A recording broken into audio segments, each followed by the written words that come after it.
Friends, welcome back. तो friends, अभी का वीडियो है major Gaurav Arya explains permanent solution of India China problem. तो चलो शुरू करते हैं आज का वीडियो। पर शुरू करने से पहले यस, अगर आप चैनल पर पहली बार आए हो और आपने अभी तक सब्सक्राइब नहीं किया है तो जल्दी से पहले सब्सक्राइब के बटन और बेल आइकन को क्लिक कर लो ताकि आपको हमारे सारे न्यू वीडियोस के नोटिफिकेशन मिल जाए जैसे हम अपलोड करें। अगर आपको वीडियो पसंद आता है please like and share. And हमारा दूसरा चैनल, ट्विटर, इंस्टाग्राम अकाउंट, सबके डिटेल्स है डिस्क्रिप्शन बॉक्स में, तो उनको भी सब्सक्राइब और फॉलो कर लेना। चलिए शुरू करते हैं।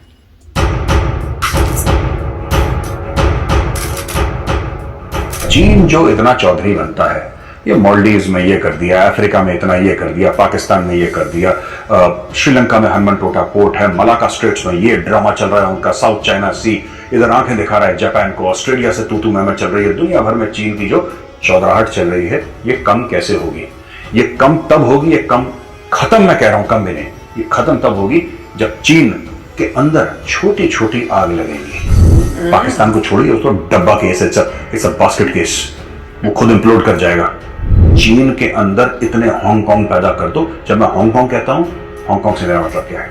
हांगकांग से मेरा मतलब यह है कि वहां पर फसाद चल रहे हैं।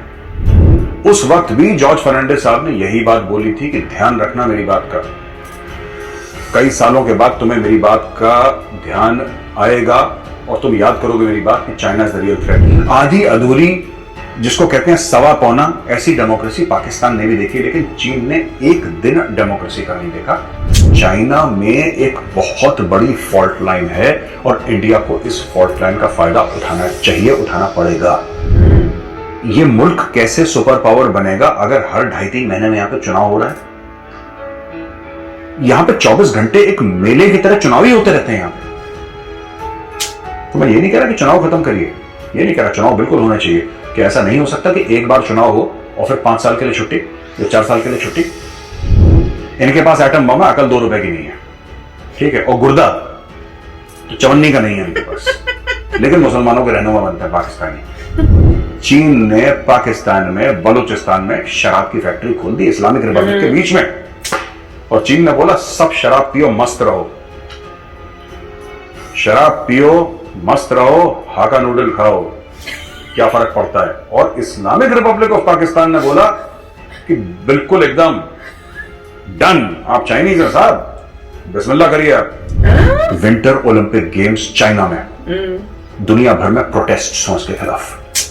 जितने भी चाइनीज एम्बेसीज हैं दुनिया भर में, उनके सामने झंडा लेके, अलग अलग, भारतीय नहीं, पूरे दुनिया में लोग उनके सामने पहुंचे और उनको बोलो कि तुम छोड़ो, तुमने 15 लाख मुसलमानों को जेल में क्यों डाला है, क्यों डाला उनको जेल में।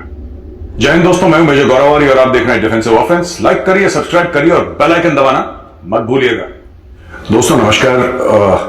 आज एक टॉपिक के ऊपर मैं आपसे बात करूंगा जो कि काफी चर्चा में है, लेकिन अलग तरीके से बात करूंगा, थोड़ा सा समझा के आपको। दोस्तों, पाकिस्तान से दुश्मनी हमारी जो है वो 72-73 साल पुरानी है और आगे भी चलेगी। पाकिस्तान ने काम भी ऐसे करे हैं, 4 लड़ाइयां हुई हैं, पुलवामा हुआ है, उड़ी हुआ है, हमारा 26/11 हुआ है बंबई में, 1993 बॉम्ब ब्लास्ट, और कितने हजार दीगर टेररिस्ट अटैक्स इंडिया में पाकिस्तान स्पॉन्सर्ड हैं। तो वो चीज अपनी जगह है और वो चीज रहेगी जिंदगी भर। इसके अलावा थोड़ा सा नजर हम चीन की ओर ले चलते हैं, चाइना की ओर। दोस्तों 1998 शायद 97 था, 98 था, 97-98 का साल था, मुझे ध्यान नहीं है, लेकिन इतना जरूर मुझे याद है कि जॉर्ज फर्नांडिस हुआ करते थे भारत के डिफेंस मिनिस्टर, और जॉर्ज फर्नांडिस साहब ने उस वक्त बोला था कि the real threat is China, not Pakistan. और बहुत लोगों ने बोला आदमी पागल है, इस आदमी को अकल नहीं है, चाइना के साथ हमारी जंग थोड़ा हुई है, कोई 62 की हुई थी, 67 में एक छोटा सा स्कर्मिश हुआ था नाथुला पे। चाइना तो टेररिज्म भी नहीं फैला रहा, चाइना तो कुछ भी नहीं कर रहा, चाइना पाकिस्तान से बड़ी थ्रेट कैसे हो सकता है? लोगों को बात समझ में नहीं आई। और उसके बाद 1-2 साल के बाद हो गया कारगिल। जब कारगिल हो गया तो लोगों ने और फिर डिस्क्रेडिट करा जॉर्ज फर्नांडिस को, बोला कि साहब आप तो बड़ा कह रहे थे चाइना थ्रेट है, ये थ्रेट है, वो थ्रेट है, लेकिन अब फिर देखिए कारगिल के अंदर कौन आया? पाकिस्तानी आए ना। तो आप झूठ बोल रहे हैं, आपको कुछ आइडिया नहीं है। उस वक्त भी जॉर्ज फर्नांडिस साहब ने यही बात बोली थी कि ध्यान रखना मेरी बात का, कई सालों के बाद तुम्हें मेरी बात का ध्यान आएगा और तुम याद करोगे मेरी बात कि China is the real threat. आज हम जॉर्ज फर्नांडिस जी को याद करते हैं। एक विजनरी थे, एक बहुत जबरदस्त लीडर थे, और इंडियन आर्मी में जहां पे पॉलिटिशियंस को ज्यादातर, नेताओं को ज्यादातर इतना, जिसको कहते हैं कि वो टच में नहीं रहते, फौजी दूर रहते हैं, कंटोनमेंट में रहते हैं, तो दूर रहते हैं नेताओं से या पॉलिटिक्स से। लेकिन जॉर्ज फर्नांडिस साहब की बहुत इज्जत थी इंडियन आर्मी में, आज भी है। They really look up to him as somebody who tried to do something genuinely for the army. खैर, आई एम डाइग्रेसिंग, तो मैं वापस ट्रैक पे आता हूं ये बताने के लिए आपको कि सर चीन के साथ हुआ क्या है। जब से डोकलाम 2 साल पहले डोकलाम की बात हुई थी, फिर उसके पहले ये पूरा जो सिलसिला अभी ईस्ट लद्दाख में हुआ है, इसके बाद एक थिंकिंग तो क्लियर आ गई है इंडिया की स्ट्रेटेजिक कम्युनिटी में कि देखिए Pakistan is a basket case, Pakistan वैसे ही खत्म है। अब पाकिस्तान लोन क्यों ले रहा है? क्योंकि जो कर्ज लिया था उसके ऊपर जो सूद देना था, सूद देने के पैसे नहीं है, तो उसके लिए दोबारा कर्ज ले रहा है और उस कर्ज से सिर्फ सूद वापस करेगा। तो ये पाकिस्तान के पास इतना पैसा नहीं है कि एक डिवीजन को मोबिलाइज कर दे। तो लड़ाई लड़ना तो बहुत दूर की बात, इसलिए आतंकी वातंकी का सहारा ले रहा है। लेकिन चीन जो है, चीन के बारे में हमें दोस्तों कुछ समझना पड़ेगा। वो बात है, मैं कोशिश करूंगा आपको आसान लफ्जों में समझाऊं कि चीन क्यों इतना बड़ा खतरा है। एक, चीन की 14-15 ट्रिलियन डॉलर से ज्यादा की इकोनॉमी है। चीन एक एक्सपेंशनिस्ट पावर है, 22 से लेकर 23 दीगर मुल्कों के साथ उसके बॉर्डर डिस्प्यूट्स हैं। हाल ही में कुछ 6-8 महीने पहले उसने बोल दिया था कि व्लादिवोस्टॉक, जो कि रशिया का एक पोर्ट सिटी है, बड़ी इंपॉर्टेंट, वो भी चीन का हिस्सा है। तो चीन ऐसे काम करते रहता है। अब चीन के साथ मामला हमारे नॉर्मल रहेंगे? देखिए, जहां तक हम ट्रेड की बात करते हैं, कई लोग कहते हैं साहब चाइनीज गुड्स को आप बॉयकॉट करिए। मैं भी मानता हूं कि हमें बहिष्कार करना चाहिए चीनी सामान का, लेकिन हम लोग सिग्नेटरीज हैं WTO के, वर्ल्ड ट्रेड ऑर्गेनाइजेशन के सिग्नेटरीज हैं। पिछली गवर्नमेंट्स ने कुछ डील साइन करी हैं, कुछ कॉन्ट्रैक्ट्स, कुछ अंडरस्टैंडिंग हुई है। अगर कॉन्ट्रैक्ट ना भी हुआ तो अगर हम कहते हैं कोई अंडरस्टैंडिंग साइन हुई है, कोई अकॉर्ड पे सिग्नेटरीज हैं, और एक वर्ल्ड ऑर्डर एक तहत उसके चलता है। आप ये नहीं कह सकते कि कल से चीनी सामान इंडिया के अंदर नहीं आएगा। आपके ऊपर इंटरनेशनल कोर्ट ऑफ जस्टिस पर 10,000 केस हो जाएंगे। आप कह नहीं सकते, क्योंकि आपने कुछ साइन कर रखा है चाइना के साथ। तो पूरी दुनिया की जो ट्रेड है वो एक प्लेटफॉर्म पे चलती है। लेकिन हम कुछ ऐसा कर सकते हैं कि जिससे चीन पर एक इनडायरेक्ट हमला हो, और वो कैसे करना है? सबसे पहले ये कि अगर आपके पास कोई भी प्रोडक्ट हो, कोई भी सामान हो, अगर आपको उसका ऑल्टरनेटिव मिलता है जो नॉन चाइनीज है, तो आप उसको प्रेफर करें। एप्पल के फोन्स, मैं फोन, क्योंकि फोन हम सब लोग यूज करते हैं, एप्पल के फोन्स इंडिया में बनने लगे हैं। लोगों का यह कहना है कि 15 से लेकर 30% जो लोकल फोन्स हैं वो ज्यादा चीप हैं बनस्पतों ने एप्पल के फोन्स के जो बाहर से आते हैं। सैमसंग की सबसे बड़ी फोन मैन्युफैक्चरिंग कंपनी इंडिया में है, world wide. Samsung south Korean company है, आप सैमसंग का फोन ले सकते हैं। माइक्रोमैक्स है। मैं किसी ब्रांड की वो यहाँ पे पैरवी करने नहीं आया, आपको ये बोलने नहीं आया कि वो खरीदिए, ये खरीदिए, फलाना, आप कुछ भी खरीदिए, आपकी मर्जी।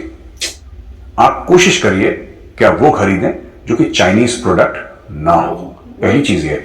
कपड़ों में भी आप देखिए, जब आप कपड़ा खरीदने जाते हैं, इतना खूबसूरत कपड़ा भारत में बनता है, बांग्लादेश में बनता है, थाईलैंड में बनता है, वियतनाम में बनता है, दुनिया भर की जो खासतौर से एशियन कंट्रीज में बहुत अच्छा चीजें बनती हैं। तो why should you buy a product that is from China? आप इस तरीके से धीरे धीरे चाइनीज प्रोडक्ट से अपने आप को दूर लेकर आइए। देखिए, आप जो चाइनीज प्रोडक्ट्स को कम इस्तेमाल करेंगे तो सरकार तो इंपोर्ट नहीं करती ना वहां से। सरकार, government of India, Modi ji थोड़ा ना कहते हैं कि आज इतनी कमीजें चाइना से आएंगी। मोदी जी ये नहीं कहते, लोग इंपोर्ट करते। वो तो रूल फ्रेम्ड है। इंपोर्टर तो कोई नॉर्मल आदमी है, कोई बिजनेसमैन है जो चाइना से इंपोर्ट कर रहा है। जिस दिन आप खरीदना कम कर देंगे, मैं बंद नहीं बोल रहा, क्योंकि ये सब चीजें ओवरनाइट कभी नहीं होती कि चलो कल से कोई चीनी सामान नहीं, ऐसा नहीं हो सकता। It's not possible. आपकी इकोनॉमीज इंटरट्वाइंड है ऐसी। आपका $100 बिलियन का तकरीबन सालाना ट्रेड है, तो किसी का भी ये कहना कि अचानक ओवरनाइट हम चीनी सामान का बहिष्कार करते हैं, ऐसा हो नहीं सकता। Let's be practical about it. और अगर हम प्रैक्टिकली सोचें, फिर धीरे धीरे वो कदम हम ले सकते हैं जिससे कि हमारे देश को, हमारे मुल्क को फायदा हो। तो उसमें दोस्तों, जैसे कि आपने कोई भी चीज है, कोई भी चीज है, आप चाहते हैं कि आप नॉन चाइनीज लें, राइट? जैसे घड़ी ले लीजिए, उदाहरण के लिए घड़ी पहना हूं मैं, आपने बोला कि हम नॉन चाइनीज घड़ी लेंगे, तो वहां से जो इंपोर्ट होना, जो बिजनेसमैन उसको इंपोर्ट कर रहा है चाइना से और इंडिया में बेच रहा है, वो इंपोर्ट अपने वहां से कम कर देगा, 10% 20% कम कर देगा, क्योंकि इसके यहाँ पे इंडिया में बिक्री कम हो रही है। ये डिमांड एंड सप्लाई का गेम है, ठीक है। गवर्नमेंट ऑफ इंडिया ये तो नहीं कहती ना कि 10 लाख घड़ियां हर महीने भारत आएंगी चाइना से। गवर्नमेंट ऑफ इंडिया ये मैंडेट नहीं करती है। ये तो जो बिजनेसमैन है, जो इंपोर्ट कर रहा है, वही इस चीज पे फोकस करेगा कि मेरा कितना माल बिक रहा है। अगर वो माल का इंडिया में डिमांड ही कम हो जाए तो उसका इंपोर्ट अपने आप कम हो जाएगा। ये हमारे हाथ में है। हर चीज हम लोग सरकार के ऊपर न डालें कि सरकार क्या कर रही है, हम क्या कर रहे हैं। सरकार तो करेगी नहीं करेगी, सरकार की मर्जी। हम सरकार के ऊपर प्रेशर डाल सकते हैं और डालना भी चाहिए, लेकिन हम लोग थोड़ा सा अपने गिरेबान में भी झांक कर देखें कि क्या सच है, क्या झूठ है और हमें कहां जाना है। दूसरी चीज देखिए सर, मैं कई बार कह चुका हूं, आज मैं दोबारा कहूंगा, बहुत जरूरी है कि चाइना के अंदर जो प्रॉब्लम्स हैं उसका फायदा उठाया जाए। हर एक मुल्क के अंदर कुछ परेशानियां होती हैं, कोई ऐसा मुल्क नहीं जो अंदर से साफ है। हर एक मुल्क के अंदर कुछ परेशानियां हैं। चीन के अंदर क्या परेशानी है, इसको हम कहते हैं फॉल्ट लाइंस। दरारें क्या हैं चीन के अंदर, दरारें क्या हैं, तो उन दरारों का फायदा उठाया जाए। चीन में डेमोक्रेसी कोई बहुत बड़ी परेशानी, लोकतंत्र कोई बहुत बड़ी परेशानी माना गया है चीन में। चीनी समझते हैं कि ये कोई मानसिक परेशानी है। उनको डेमोक्रेसी समझ में नहीं आती चीनियों को, और ना कभी समझ में आई है। चाइना में कभी डेमोक्रेसी रही नहीं। पहले इनके एम्परर्स थे या जो भी थे, इनके राजे महाराजे थे, उसके बाद ये कम्युनिस्ट आ गए और फिर कम्युनिस्ट ने भी यही हाल करा उनका। तो चाइना ने, आप ये देखिए, कैसा मुल्क जिसने कभी डेमोक्रेसी नहीं देखी, पाकिस्तान ने फिर भी देखी है। मैं कह रहा हूं झूठी डेमोक्रेसी देखी है, आधी अधूरी, जिसको कहते हैं सवा पौना, ऐसी डेमोक्रेसी पाकिस्तान ने भी देखी है। लेकिन चीन ने एक दिन डेमोक्रेसी का नहीं देखा। 5000 साल पुराना मुल्क एक दिन डेमोक्रेसी नहीं देखी। डेमोक्रेसी आई भी खैर 100 साल पहले है, इस एरिया में हमारे 70-80 साल पहले आई है, लेकिन चीन ने एक दिन डेमोक्रेसी नहीं देखी। तो आप ऐसे मुल्क से चाहते हैं कि वो डेमोक्रेटिक बात करे या लोकतंत्र के हिसाब से बात करे, वो कभी नहीं करेगा। उसको अंडरस्टैंडिंग है ही नहीं इस फिलॉसफी की। तो चाइना के अंदर जो डेमोक्रेटिक मूवमेंट्स हैं, आपने हांगकांग में देखा क्या हो रहा है, ठीक? आप देख रहे हैं किस तरीके से 1950s में जो टिबेटन्स ने झंडे उठाए थे चीन के खिलाफ, फालुन गोंग मूवमेंट है, उसमें कितने लोग मारे गए। टाइनमेन स्क्वायर की बात हम लोग करते हैं 80s में, टाइनमेन स्क्वायर में क्या हुआ। ये सब जो चीजें आप देखेंगे, चाइना में एक बहुत बड़ी फॉल्ट लाइन है और इंडिया को इस फॉल्ट लाइन का फायदा उठाना चाहिए, उठाना पड़ेगा। क्यों? देखिए, जैसे भारत है, चाइना और पाकिस्तान हर वो चीज कर रहे हैं भारत के अंदर कि भारत एक महाशक्ति ना बने। कैसे? भाई, कश्मीर में आपकी समस्या चल रही है तो वहां पे फौज लगी है, सिविल एडमिनिस्ट्रेशन लगी है, पुलिस, सीआरपीएफ, बीएसएफ, सब लोग वहां पे लगे हुए हैं। आपका लाइन ऑफ कंट्रोल अभी हाल फिलहाल में ही तो हुआ है ना, ये सीजफायर का फिर पाकिस्तान उल्लंघन कर देगा। आपकी फौजें तो लगी ना वहां पे, तो आपकी फौजें लग गई लाइन ऑफ कंट्रोल मैनेज करने के लिए। अभी डिसएंगेजमेंट हुआ है, लेकिन क्या गारंटी है कि चीन अगले साल फिर नहीं आएगा, फिर से डोकलाम नहीं पहुंच जाएगा, फिर से गलवान नहीं पहुंच जाएगा। फिर आप क्या करेंगे? तो आपकी फौजें लाइन ऑफ एक्चुअल कंट्रोल पे भी हैं, जो कि 3500 किलोमीटर लगभग है। 750 किलोमीटर आपका लगभग लाइन ऑफ कंट्रोल है पाकिस्तान वाला। तो अब दोस्तों एक बात समझिए कि आपका चीनी बॉर्डर एक्टिव है, आपका पाकिस्तान बॉर्डर एक्टिव है, आपका दिमाग उन दोनों जगह लगा हुआ है। यहां पे आपके 10 से ज्यादा स्टेट हैं जिनको हम रेड कॉरिडोर कहते हैं, यहां पे नक्सल प्रॉब्लम है। हाल फिलहाल में खबर आई थी 2-3 दिन पहले कि कुछ सिक्योरिटी फोर्सेस के 3 या 4 हमारे जवान वीरगति को प्राप्त हो गए वहां पे। तो आपको यह भी अंदर से प्रॉब्लम हो रही है। आप जानते हैं किस तरीके का प्रोपेगेंडा हमारे कुछ यूनिवर्सिटी से बाहर आता है। हमारे so called quote unquote intellectuals काम करते हैं देश के खिलाफ। इनको हम कहते हैं फिफ्थ कॉलोनिस्ट्स, जो कि देश के अंदर रह के दीमक की तरह देश का जो नींव है हमारे देश का, उसको खोदने की कोशिश कर रहा है। मैं अक्सर कहता हूं ना कि किले के दरवाजे अंदर से खोलते हैं, ये वही काम कर रहा है। तो जो देश, जब मैं कह रहा हूं जो देश, मेरा मतलब भारत से ये मतलब है कि भारत जैसा कोई भी देश जिसमें विश्व शक्ति बनने की ताकत हो, जिसमें वो कैपेबिलिटी हो कि वो ग्लोबल पावर बने, लेकिन अगर उनको रोकना है भारत को, तो कैसे रोकेंगे? ऐसे रोकेंगे कि भारत के अंदर इतनी समस्या पैदा कर लो कि भारत अंदर ही अंदर देखते रहे कि हाँ यहां पे ये हो गया, आजकल ये हो गया, परसों ये हो गया, इधर ये हो गया। जब भारत इन्हीं सब चीजों से जूझता रहेगा तो भारत फिर महाशक्ति कैसे बनेगा? यही फॉर्मूला जो चाइना और पाकिस्तान ने भारत पे इस्तेमाल करा है, यही फॉर्मूला आपको इस्तेमाल करना है चीन के खिलाफ। ये ट्राइड एंड टेस्टेड फॉर्मूला है। चीन जो इतना चौधरी बनता है, ये मालदीव्स में ये कर दिया, अफ्रीका में इतना ये कर दिया, पाकिस्तान में ये कर दिया, श्रीलंका में हनुमान टोटा पोर्ट है, मलाका स्ट्रेट्स में ये ड्रामा चल रहा है उनका, साउथ चाइना सी इधर आंखें दिखा रहा है जापान को, ऑस्ट्रेलिया से तू मैं चल रही है, दुनिया भर में चीन की जो चौधराहट चल रही है, ये कम कैसे होगी? ये कम तब होगी, ये कम खत्म, मैं कह रहा हूं कम भी नहीं, ये खत्म तब होगी जब चीन के अंदर छोटी छोटी आग लगेंगी। बड़ी आग की जरूरत नहीं है दोस्तों, इसमें छोटी छोटी आग लगेंगी चीन के अंदर। ये डेमोक्रेसी की, लोकतंत्र की मूवमेंट चाइना के अंदर, छोटी छोटी चीज जैसे हांगकांग में चल रहा है, ऐसे हजारों हांगकांग चीन के अंदर होने चाहिए। पाकिस्तान को छोड़िए, उसको डब्बा case, it's a basket case, वो खुद इंप्लोड कर जाएगा। लेकिन आप खुद सोचिए ना, आपने हर समय पाकिस्तान को दुश्मन माना है भी, लेकिन आपने चाइना को इग्नोर कर दिया। तो फ्रेंड्स बहुत ही अच्छा बोल रहे हैं, और वो तो हमको पहले से ये था पता, सबको ही पता था, आपको भी हमको भी, कि बेस्ट आंसर चाइना के साथ यही है कि हम एज इंडियंस जो हैं इंडिया का सामान, मेड इन इंडिया को प्रमोट करें और चाइना के सामान को ना खरीदें। और गवर्नमेंट ये कर नहीं सकती, वो हमने भी बात की हुई है कितनी बारी, तो क्योंकि उन्होंने साइन किए हुए हैं डील्स और सबके पैक्ट्स तो साइन किए हुए हैं, तो ये तो हमारे ऊपर होगा कि हम अगर बोलेंगे हमने लेना ही नहीं, तो वहां से जो ला रहे हैं सामान बिजनेसमैन, जब उनका डिमांड ही नहीं, तो वो अपने आप धीरे धीरे उसको बंद कर देंगे। और हमारी बहुत अच्छी मूवमेंट चली हुई है जिसमें बहुत मतलब चाइना को पूरा कंप्लीटली ऑलमोस्ट रोक दिया गया था कि हमने चाइनीज सामान नहीं लेना है। पर आई जस्ट होप वो कंटिन्यू करके रखे, ये नहीं सोचे कि अब क्योंकि वो चले गए हैं, वहां से पीछे हट गए हैं, तो भाई एलएसी से तो हम चीजें लेना शुरू कर दें। स्टैंड हमारा वही रहना चाहिए और उससे हमारा इंडिया की प्रोग्रेस भी ज्यादा होगी। तो आई जस्ट होप कि वो जो था मोटिवेशन और वो था कि हमारे अंदर डिटर्मिनेशन कि हम नहीं लेंगे, वो कंटिन्यू करें। और जैसे कह रहे हैं मेनली जो फोन्स होते हैं, आप जब फोन ले रहे हो तो वही लो जो इंडिया में बन रहा है। भाई मैंने तो लिया हुआ है, मैं यूएसए में रह के भी मैंने सैमसंग लिया था, तो मैंने पहले आईफोन लिया, वो मेड इन चाइना था, मैंने रिटर्न कर दिया, मेरे को पसंद नहीं आया, फिर मैंने सैमसंग का लिया। तो फ्रेंड्स वही करना चाहिए हमें और उसको लगे रहना चाहिए, मतलब उसमें वो ये नहीं होना चाहिए कि पीछे हट जाएं अब हम। तो बहुत अच्छा बता रहे हैं और बात बिल्कुल ठीक है कि एक पॉलिटिकल मेरे ख्याल से स्टेप लेना चाहिए, जिस तरह से अंदर हम डिस्टर्बेंसेस क्रिएट करो ताकि वो अपने इंटरनल मैटर के अंदर ही फंसे रहें और उसको सॉल्व करने में लगे रहें और उनकी भी जो है ग्रोथ रेट जो है डेवलपमेंट वो कम होए। राइट, तो अच्छा वीडियो था। इसमें वही पॉइंट्स ही जो सदियों से डिस्कस होते आ रहे हैं चाइना के बारे में। पहला कि ट्रेड का था कि आप मत सामान खरीदिए, ऑब्वियसली आप WTO के मेंबर हैं तो आप रिफ्यूज किसी को नहीं कर सकते। अगर कोई चाहता है कि इंपोर्ट करना, आप उसको नहीं कह सकते कि भाई इलीगल नहीं बना सकते इंपोर्ट करना। तो WTO के अंडर वो तो बंदा इंपोर्ट कर सकता है, मगर अगर लोग नहीं खरीदते तो इंपोर्ट का रीजन ही बंद हो जाएगा। वो बोलेगा भाई कोई खरीदता ही नहीं तो मैं क्या इंपोर्ट करूंगा।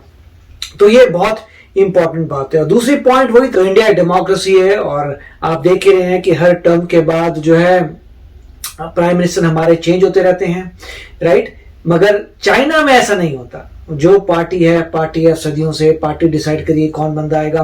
तो डेमोक्रेसी तो बहुत बड़ी प्रॉब्लम है वहां पे, और वही यहाँ पे यही कह रहे हैं कि उनको डेमोक्रेसी की आदत नहीं है और वो सबसे बड़ा उनमें फ्लॉ है जिसकी वजह से वो आगे नहीं जाएंगे। सभी जैसे से लोग एजुकेटेड होते हैं, सबको यही लगेगा कि डेमोक्रेसी हमारी कंट्री में नहीं होता। चाइना वाले कहेंगे कि हमारी कंट्री में क्यों नहीं है। हांगकांग में डेमोक्रेसी थी क्योंकि हांगकांग यूके का पार्ट था, और फिर उसके बाद यूके ने जब मतलब चाइना ने फोर्स किया है यूके को कि हमें वापस दे दो हांगकांग, तो जो भी ट्रीटी हुई थी यूके ने दिया था ये बोल के कि उनकी ऑटोनमस रीजन होगा, उनमें राइट्स होनी चाहिए। अब धीरे धीरे चाइना ने वो सब खत्म कर लिया और अपने हांगकांग पूरा अपने साथ कर लिया है। और मगर हांगकांग वाले आप देखेंगे कि अंग्रेजी में अच्छे होंगे क्योंकि वो यूके के अंडर था, तो वहां के लोगों को अंग्रेजी आती है और वो डेमोक्रेसी उनको ने देखी हुई, इसलिए भी डेमोक्रेसी की मांग कर रहे हैं।